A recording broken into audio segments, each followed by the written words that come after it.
Shalom, dans l'étude de Daf, Kuf Vav dans Masachet Baba Batra. Et là, pour le coup, nous commençons au premier mot, première ligne. Nouvelle Mishnah, Bessimanav ou Ben Sara. Celui qui vend un terrain, Bessimanav, avec les signes distinctifs, ou Ben Mitzrav, et avec ses frontières. Donc ici, on est encore dans un problème de vente et d'un terrain qui ne correspond pas à la superficie qui est annoncée. Simplement, ici, il y a une précision, c'est que l'on a précisé exactement le terrain, à la fois en donnant des signes distinctifs et à la fois en précisant ses frontières. Et là, on va nous donner deux cas. Parot mishtut, s'il y a moins qu'un sixième d'écart entre ce qui est annoncé et ce qui est réellement vendu. Higiro, moins que shtut, comme dans toute vente en général, moins qu'un sixième, on dit que la vente continue d'être bonne. Ad shtut, si on a dépassé ici un sixième, yenake, la personne devra rendre l'argent en fonction finalement du terrain qui n'a pas été donné tel quel. Donc on a ici une particularité, comme on a précisé quel terrain, à la fois en donnant des signes distinctifs, à la fois en précisant les frontières, c'est une manière finalement de préciser que c'est pas exactement la superficie qui est importante, c'est à la fois la superficie mais à la fois le terrain qui est devant nous. Et donc, du coup, ce qu'on voit ici, c'est qu'on tolère une erreur, non pas de rien du tout comme quand on avait dit Bidan Revel, non pas de 1/24e quand on avait dit En Chaser En Yater, mais là, ici, jusqu'à moins que 1/6. Plus que 1/6, on a dit que le vendeur devra rendre l'argent qu'il a pris en trop. Alors, la Gemara va se poser une question qui est légitime, c'est qu'en général, dans les ventes dans lesquelles il y a justement une valeur qui est au-delà de ce qui est vendu, en général, on a trois cas. Moins qu'un sixième, plus qu'un sixième, et la valeur d'un sixième exact. Là, ici, dans la Mishnah, on n'a cité que deux cas sur trois. Si il y a moins d'un sixième d'écart entre la valeur et ce qui est réellement vendu, s'il y a plus d'un sixième, mais le cas de un sixième exact n'est pas rapporté, et du coup, on va tomber sur une marloquette. Amoraï, mitmar, Ravuna Amar, Ravuna va nous dire, Shtut, keparot mishtut. La valeur de un sixième exact qui n'est pas rapportée dans le Mishnah, pourquoi elle n'est pas rapportée? Parce qu'elle est inclue dans moins qu'un sixième. Quand on a dit que moins qu'un sixième la vente est bonne, c'est pour moins qu'un sixième et un sixième inclus. Donc moins d'un sixième, un sixième étant inclus. Rav Yehuda propose l'inverse. Amar, shtut, keyotami shtut. Lui pense qu'un sixième fait déjà partie de plus d'un sixième. Et donc du coup, quand on a dit parod mishtut, c'est moins qu'un sixième, la vente est bonne, mais moins qu'un sixième, un sixième étant exclu. Par contre, quand on dit que à plus d'un sixième inclus, la vente justement devra, le vendeur devra rendre l'argent qu'il a perçu entre autres. Donc ici encore une fois, on a la Mishnah qui nous parle du cas de moins d'un sixième, la vente est bonne, plus qu'un sixième, il faut rembourser. La question étant sur un sixième exact, quelle est la situation? Ravuna dira que c'est comme moins qu'un sixième, Rav Yehuda dira que c'est comme plus qu'un sixième, donc il faut rendre l'argent. Et la Gemara justement va expliquer justement chaque avis. Ravuna marche tout qui est parole mishtut. Ravuna dit que un sixième c'est comme moins qu'un sixième. Pourquoi? Achikama. Comme ça il faut comprendre. Parot mishtut ou shtut michlal. Quand la Mishnah nous dit qu'à moins qu'un sixième, mais un sixième étant inclus, Igyao, la vente est bonne. Yotam mishtut, à plus que shtut, mais exclu, Yenake, il devra rendre. Rav Yehuda, Amar, shtut, kyotam mishtut, et Rav Yehuda expliquera la Mishnah, la lira à sa manière. Achik, Amar, comme ça, il dit, Parot mishtut, moins que shtut, Igyao, la vente est bonne. Ad shtut ou shtut bichlal, mais à partir de un sixième et un sixième étant inclus, Yenake, donc c'est exactement ce qu'on avait dit à l'oral. C'est les deux manières de lire. À quel moment on dit un sixième inclus, ce qu'on dit sur le premier cas, sur le second cas. En tout cas, on voit que les deux lectures pour l'instant ont l'air de se valoir. On a maintenant une objection à Ravuna, objection qui provient d'une braïta. La braïta qui va parler du cas de notre Mishnah, donc quelqu'un qui vend un terrain avec une certaine valeur et qui finalement est une certaine superficie, et finalement on voit qu'il y a un écart entre ce qu'il annonce et ce que l'on trouve réellement. Et simplement, il avait précisé, Bessimanav ou Sarav, il avait précisé par des signes et par les frontières quel était le terrain. Métivé.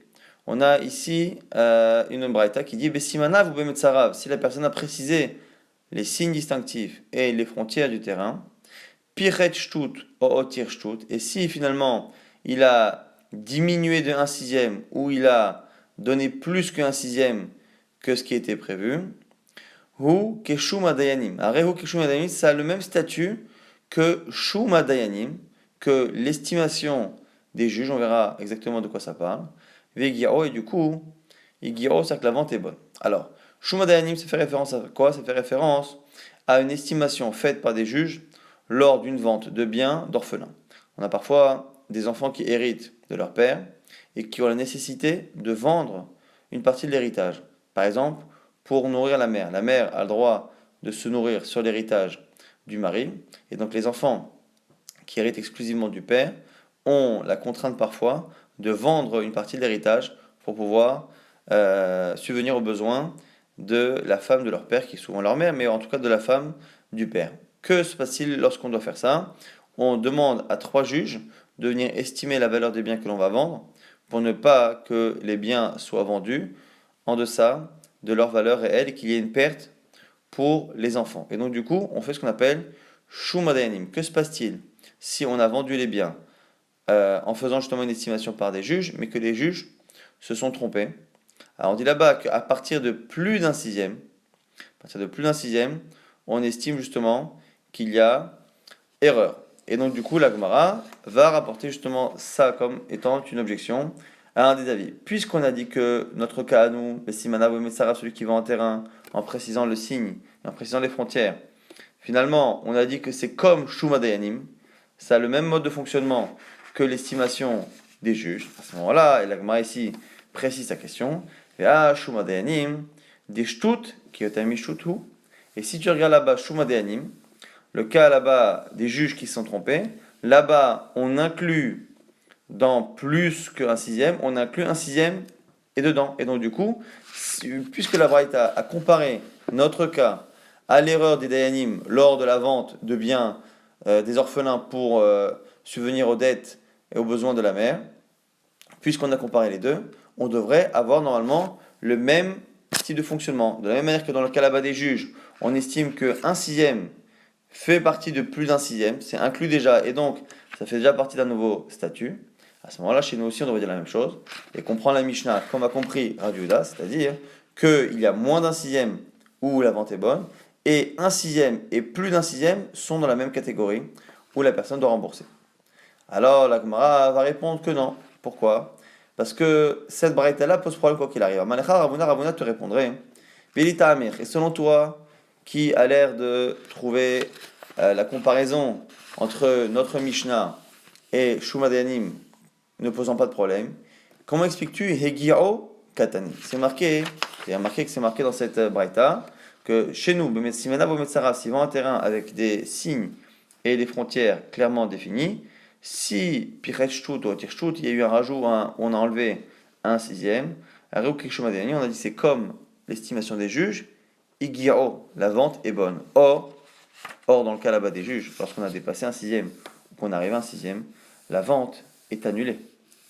Et là, comment expliques-tu là-bas, c'est marqué Katane? Et là, Kishuma Dayanim, Velo Kishuma Dayanim, tu es contraint donc de dire que la comparaison avec la halakha des Dayanim ne peut pas être totale. Ça ressemble d'un côté, mais ça ne ressemble pas complètement. C'est-à-dire, donc, Kishuma Dayanim, l'ishtut, c'est comme Shuma Dayanim, que finalement la valeur, c'est pas un 24e, c'est pas un demi, c'est pas un quart, c'est un sixième. Velo Kishuma Dayanim, mais tu vois bien que le fonctionnement précis n'est pas comme les juges. Deilu atam batel mikar, velo acha, igiro, que là-bas la vente est annulée, et chez nous, la vente est validée, et donc, de la même manière que toi tu es contraint de dire que sur certains points, ça ne fonctionne pas de la même manière, permets-moi moi aussi de dire que même si la valeur de 1 sixième est toujours la valeur qui est utilisée, là où dans le cas des Dayanim, on estimera que 1 sixième est inclus dans plus d'un sixième, moi je dirais que non. Et donc du coup, Ravuna s'est défendu par la preuve que la ressemblance qu'il y a entre notre cas et le cas de Shuma Dayanim n'est pas une ressemblance totale. À partir du moment où elle est partielle, on peut plus ou moins choisir, en fonction de son avis personnel, on peut choisir quels sont les points où on dira que ça ressemble. En tout cas, on n'est pas contraint de comparer les deux jusqu'au bout. Et donc, du coup, la Gemara ne trouve pas d'objection réelle, ni à Ravuna, ni à Rav Yehuda. On reste sur ces deux avis. Encore une fois, la Mishnah nous a précisé qu'il y a moins d'un sixième d'écart entre ce qui a été annoncé et ce qui est vendu.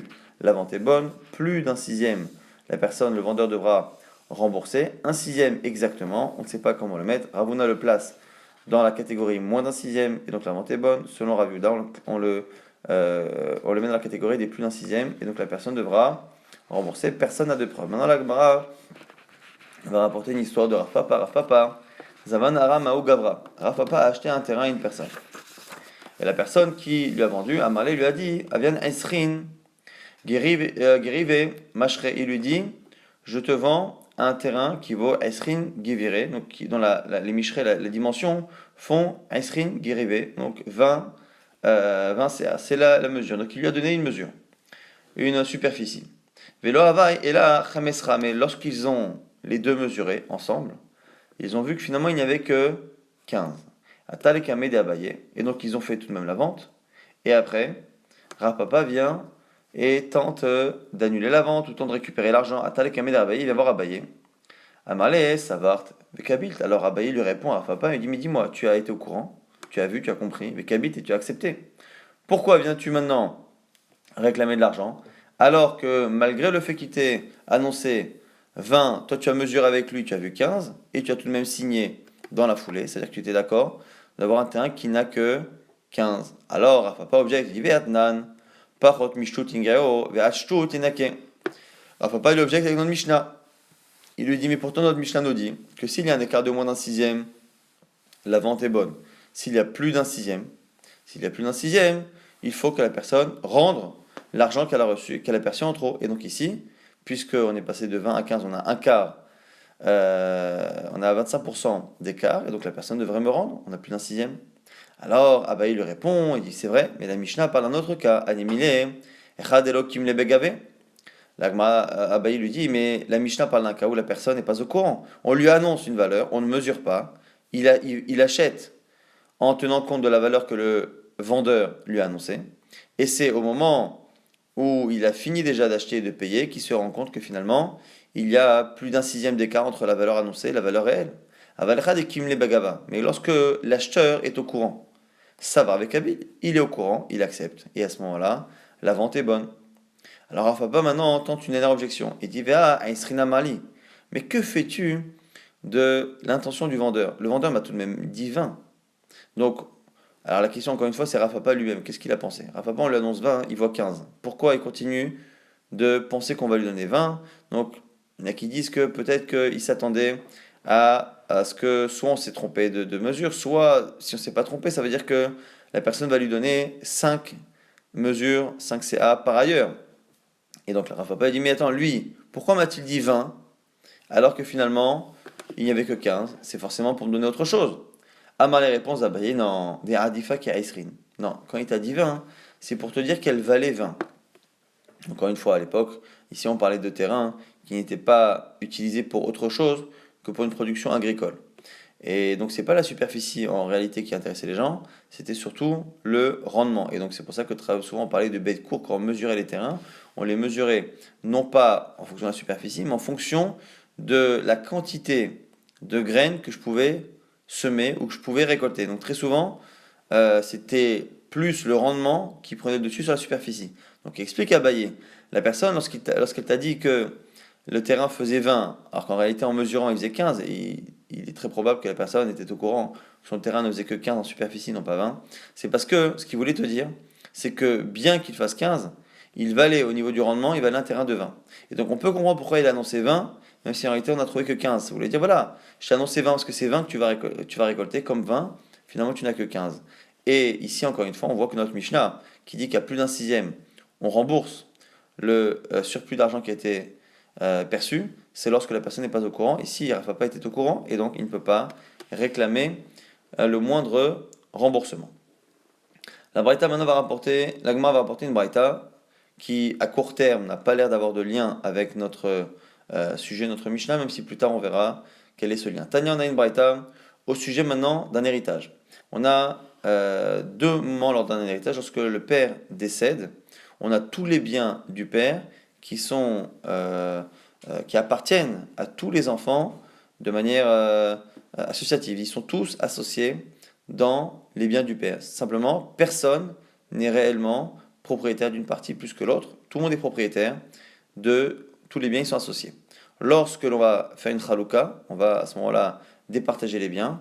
à ce moment-là, chacun deviendra propriétaire exclusif de la part qu'il a récoltée. Et là, ici, on va séparer les biens, non pas par un accord commun, mais par un goral, c'est-à-dire qu'on va tirer au sort. Et ici, les frères se mettent d'accord pour tirer au sort, et donc ils séparent les biens du père en parts égales. Ils sont d'accord avec ce partage-là, c'est important. Ils sont d'accord avec ce partage. Une fois qu'ils sont d'accord avec la justesse du partage, ils se mettent aussi d'accord de tirer au sort, et que c'est le tirage au sort qui finalement va déterminer qui est propriétaire de qui. Ce qu'on nous dit ici, Rabbi Yossi Omer, Achin Shechalku, les frères qui ont partagé, Kevan She'ala Goral, à partir du moment où on a tiré au sort, les Echad Mehem pour un, Kanukula, tous les autres ont acquis. Alors comment ça fonctionne? Ça va fonctionner dans le cas où il ne reste qu'un frère. Imaginons qu'on ait deux frères, on a partagé les deux parts. S'il y en a un qui est aîné, on partage trois parts, il y en aura deux pour lui. On tire au sort pour un, l'autre deviendra immédiatement propriétaire de tout ce qui reste. Encore une fois, là, ça peut se passer aussi avec plusieurs frères, mais il faut évidemment que les autres parts soient déterminées. Ou sinon, on peut très bien aussi imaginer qu'on a plusieurs frères. On a plusieurs frères. Une fois que le premier a tiré au sort, tous les frères deviennent, en attendant de tirer au sort pour eux-mêmes, deviennent propriétaires et associés dans les autres biens, mais le bien que le premier a tiré au sort est déjà sa propriété exclusive et personne ne peut revenir là-dessus. En tout cas, on voit ici que le goral, le tirage au sort, a un effet immédiat sur la propriété de ces biens qui sont en héritage. Maïtarama, l'Agmara pose la question pourquoi? D'où sait-on que le tirage au sort fait office de transfert de propriété alors qu'il n'y a pas eu d'action de kinyan, d'acquisition classique, comme la chazaka ou comme un document ou comme quelque chose. La Gemara nous dit à Rabbi Lazar, Rabbi Lazar dit quitte l'intérêt d'Israël, d'où on l'apprend du partage de la première fois où on est rentré en Eretz Israël. Matrila Begoral, Afkan Begoral. Là-bas c'était tir au sort, parce que les 12 Shvatim, les 12 tribus sont rentrées en Eretz Israël. On a tiré au sort pour savoir qui allait être au nord, qui allait être à l'est, au sud, ainsi de suite. Et donc du coup, on apprend de là-bas qu'on peut devenir propriétaire par héritage, ça fait office d'acquisition, et on n'a pas besoin de passer après par une autre étape. La Gemara objecte, elle dit comment peux-tu me dire qu'on apprend de là-bas, alors que le fonctionnement là-bas du goral, du tirage au sort, dans le cas des tribus qui sont entrées en Eretz Israël, est un fonctionnement qui n'est plus applicable aujourd'hui. Pourquoi? Him ale alan bekalpi, veorim vetumim.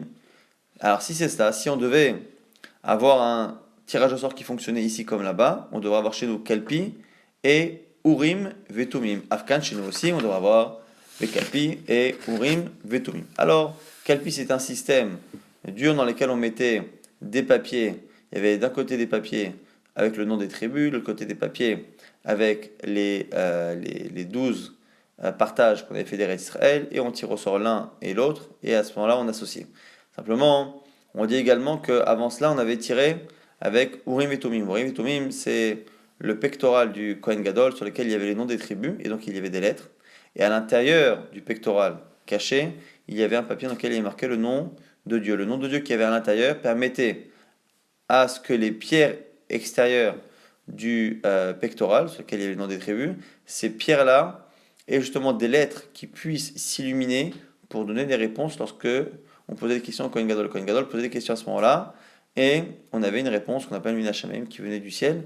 Et donc, ce qu'on nous dit là-bas, c'est que pour le partage des tribus, on a d'abord demandé quelle était la tribu qui méritait cette part. Et à chaque fois, les pierres s'illuminaient de telle sorte à ce que les réponses soient données pour la tribu qui était la propriétaire de cette terre. Et après, on tire au sort Bekalpi avec un système, on a dit, particulier de papier et d'urne. Et ici, c'est des choses qu'on n'utilise plus aujourd'hui lorsque l'on fait un tirage au sort pour les frères. On n'a plus évidemment Urim et Tumim, mais même le Kalpi, le tirage au sort qu'il y avait à l'époque au Beth Amikdash, on ne l'a plus réellement. Et donc du coup, la Gemara se pose la question, si c'est ça qui permet à un tirage au sort de faire office d'acquisition, comment fait-on aujourd'hui pour le faire pour un héritage, alors qu'aujourd'hui on n'a ni Kalpi, ni Urim Vetumim? Amar Ravashi, Ravashi répond, Bahu ana de katsaite lahadade. Comment l'acquisition se fait? Elle se fait parce que pour que l'acquisition se fasse, pour chaque frère, il faut que les autres frères acceptent de céder cette part. Pour qu'il y ait acquisition, il faut qu'il y ait un da'at koné, un da'at makné. Il faut qu'il y ait une volonté de l'acquérant d'acquérir, mais il faut aussi qu'il y ait une volonté de celui qui cède de céder. Nous dit ici la Gemara, le profit que chacun des frères a que finalement les autres écoutent le tirage au sort, Gamrou Maknou la Hadadeh. Chacun en fait tire un profit. Chacun donc a décidé qu'on on le tirera au sort, et donc du coup, lui-même sait que il sera bien content lorsqu'on le tirera lui au sort, qu'on écoute le tirage au sort et que les autres lui cèdent leur part, qu'ils sont tous associés pour l'instant dans ses biens. Alors lui aussi, le profit qu'il a, que quand ce sera son tour, ça fonctionnera, par ce profit-là, il accepte au tour précédent de donner ses parts au frère précédent qui a tiré au sort. Donc du coup, ici, il y a un profit commun, que ce système de Goral, de tirage au sort fonctionne, et c'est ce profit-là qui fait qu'il y a à la fois une volonté de l'acquérant d'acquérir, mais à la fois une volonté des frères de céder leur part. Maintenant, on va avoir une marloquette au sujet de la Yerusha, de l'héritage, Itmar, Shnachim Shechalku, deux frères qui ont partagé. Donc ils pensent être seuls dans l'héritage. Ou Balaen, Ach, Mimdinatayam, vient un frère qui arrive de nulle part, de l'autre bout du monde, et il leur dit, mais attendez, vous avez partagé, mais finalement, vous m'avez oublié. Ravamar Batla Marloket. Selon Rav, la Marloket, le partage, doit être annulé, il faut tout recommencer. Shmuel Amar, mais Kamtsin, selon Shmuel, il suffit de grignoter un peu des parts des deux pour créer une troisième part, mais globalement, on laisse les deux frères là où ils sont. Amar les Rav Nachman, Ravadia Rav Nachman, les Rav, selon Rav, Damar Batla Marloket, qui dit que le partage est annulé. Al-Mahad Dardina, on a l'impression que selon lui, à Dardina, dès qu'on trouve une erreur, on annule finalement le din. Et là, Me'ata, Hane Betlata, explique-moi ce cas-là, comment Rav va l'expliquer. Dekaime ve'azul, betre minayu ou palug. On a ici trois personnes qui sont associées dans une affaire. Et on en a deux, parmi les trois, qui font un partage. Achanemi des batla marloket, mais ils ne tiennent pas compte du troisième. Le troisième n'est pas tenu au courant. Et on voit là-bas que selon tout le monde, ça marche. Alors explique, selon Rav, ça devrait être annulé, puisque le troisième n'a pas été consulté, le partage devrait être annulé. Et là, on voit ici, selon la Gemara, que tout le monde est d'accord, que ça fonctionne. Et en réalité, les commentaires disent que même si un fait le partage, ça fonctionne. Pourquoi? Parce qu'en fait, lorsqu'on a trois associés, chacun a le droit de dire à un moment donné, on se sépare. Et la Rav va lui répondre, Achi ashtatam, c'est pas pareil là-bas, Nachite ada'ata de betlata me'ikara. Il dit, là-bas, dès le départ, ils se sont associés avec la connaissance du fait qu'à un moment donné, un pourra choisir de reprendre sa part et de faire en sorte que chacun reprenne la sienne. Le problème, c'est que là-bas, dans le cas des deux frères qui n'étaient pas au courant du troisième, ils ont séparé en deux et non pas en trois. Et donc, du coup, il y a une grande différence. C'est que, à la limite, lorsqu'on a des associés qui savent qu'à un moment donné, on pourra se séparer et qu'il y en a un ou deux des trois qui décident de faire la séparation, ils la font. Dans tous les cas, ils ont le droit de le faire. Et quand ils séparent en trois. Donc, lorsqu'arrive le troisième et qu'il apprend que l'on a séparé les biens, bon, il apprend qu'on a séparé les biens, ce qui est le droit des autres. Et dans tous les cas, on l'a séparé en trois, donc on lui a laissé une part. Alors que chez nous, ils étaient deux et ils ont séparé en deux. Donc, Birla, la séparation n'est pas bonne. Rappelez-vous qu'on avait dit dans le cas de l'héritage, il y a deux choses. Il y a le fait d'abord de faire un partage équitable et il faut que le partage soit accepté. Une fois que le partage est accepté, il y a le fait après de disperser les parts chez chacun. Maintenant, l'Agmara va objecter. Amal et Rav Papa les Abaye, Rav Papa dit Abaye, mais comment comprendre Shmuel qui a dit que l'on prend les parts de chacun. Les Shmuel d'Amam et Kametzim, Shmuel il a dit qu'on laisse le partage tel quel et qu'on prend un peu de chaque pour créer la part du troisième.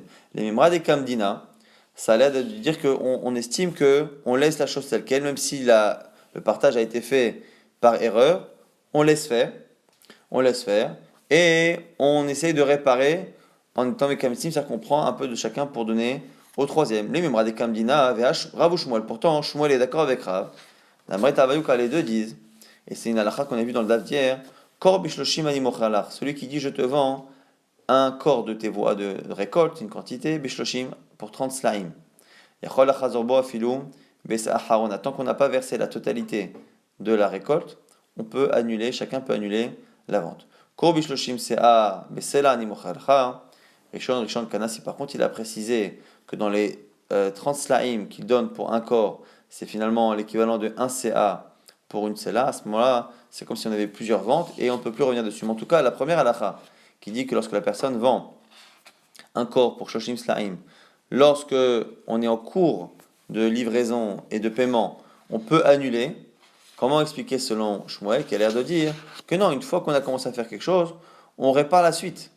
Pourquoi ici selon Shmuel, on peut annuler jusqu'à la fin? La Gemara expliquera que c'est une takana chachamim particulière. Atam, Avod Rabanan, mita de nichale la mochav et nichale la loker là-bas, ça arrange le vendeur et l'acheteur de pouvoir revenir sur la vente jusqu'au dernier moment. Donc c'est pour ça qu'ils ont fait cette takana. Mais de manière générale, lorsque l'on a commencé quelque chose, même par erreur, on a tendance à laisser tel quel et plutôt à réparer. C'est des sujets assez complexes de comprendre le rapport réellement entre Kamdina et le cas de chez nous.